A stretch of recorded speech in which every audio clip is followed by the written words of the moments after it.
Halo saudara-saudari, perkenalkan nama saya Marcelina. Baik, pada kesempatan ini saya akan menjelaskan mengenai etika dan moral Katolik, memahami nilai-nilai moral dalam berbagai aspek kehidupan, termasuk persahabatan, hubungan dengan lawan jenis, dan penggunaan media sosial. Nah, kita dipanggil untuk menghayati iman kita dalam setiap aspek kehidupan sehari-hari.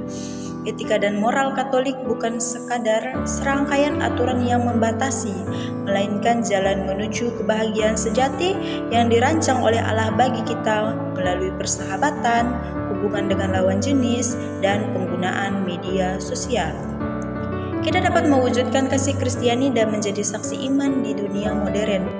Mari kita telusuri secara mendalam bagaimana sih nilai-nilai Katolik dapat diterapkan dalam ketiga bidang ini. Yang pertama, persahabatan dalam terang iman Katolik. Persahabatan adalah anugerah Allah yang memperkaya hidup kita. Namun, dalam dunia yang sering mengutamakan popularitas dan kepentingan pribadi, persahabatan bisa tergoda oleh kesombongan, iri hati, atau bahkan saling menjerumuskan ke dalam dosa. Misalnya, seorang remaja mungkin merasa tertekan untuk ikut minum minuman keras hanya karena takut dikucilkan oleh teman-temannya. Disinilah iman Katolik mengingatkan kita bahwa persahabatan sejati harus membawa kita semakin dekat kepada Tuhan, bukan menjauhkan kita darinya. Oleh karena itu, dalam memilih dan memelihara persahabatan, kita harus bertanya, mengevaluasi diri, apakah hubungan kita dengan kawan kita tumbuh dalam kebajikan? Jika suatu persahabatan justru membuat kita sering berbohong, malas berdoa, atau mengabaikan nilai-nilai moral, maka kita perlu mengevaluasi kembali hubungan tersebut. Apakah baik untuk kita di kemudian hari? Nah, yang kedua, hubungan dengan lawan jenis. Pacaran yang kudus dan bertanggung jawab dalam budaya modern. Hubungan pacaran seringkali direduksi menjadi sekadar kesenangan sesaat atau eksperimen tanpa komitmen. Namun, Gereja Katolik mengajarkan bahwa pacaran adalah persiapan menuju pernikahan suci, di mana pasangan dipanggil untuk saling menguduskan dan membantu satu sama lain mencapai surga.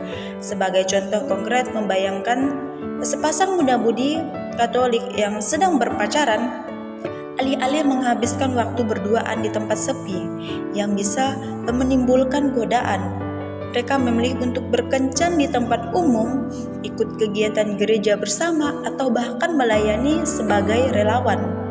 Mereka juga rajin berdoa bersama, memohon bimbingan Tuhan, dan bertanya apakah hubungan ini mempersiapkan kami untuk pernikahan yang berkenan kepada Allah.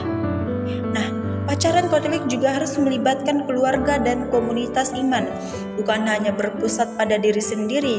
Misalnya, pasangan yang serius akan memperkenalkan pacarnya kepada orang tua dan meminta restu, serta terbuka menerima nasihat dari teman-teman yang bijak.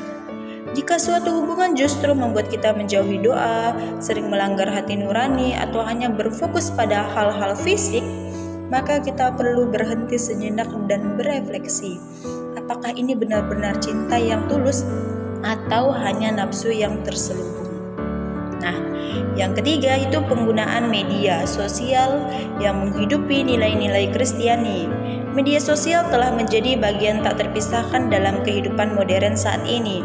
Namun, sebagian orang Katolik, kita dipanggil untuk menggunakannya sebagai alat evangelisasi, bukan sebagai sarana kesombongan, kebencian, atau penyebaran dosa.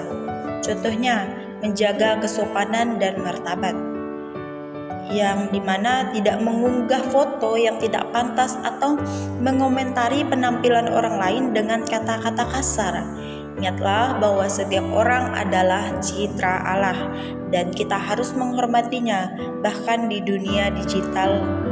Nah, baik teman-teman, hidup sebagai saksi Kristus di dunia modern, persahabatan, hubungan dengan lawan jenis, dan media sosial adalah medan perjuangan sekaligus ladang misi bagi setiap Katolik. Dengan berpegang pada ajaran gereja dan bimbingan Roh Kudus, kita dapat menjalani hidup yang memuliakan Tuhan dalam segala hal. Nah, baik teman-teman, sekian penjelasan mengenai etika dan moral Katolik. Semoga penjelasan ini dapat membantu kita memperkuat iman kita dan meneguhkan kita, serta lebih memperdalam kita agar lebih dekat dengan Tuhan. Semoga renungan ini bermanfaat bagi kita semua. Sekian dan terima kasih.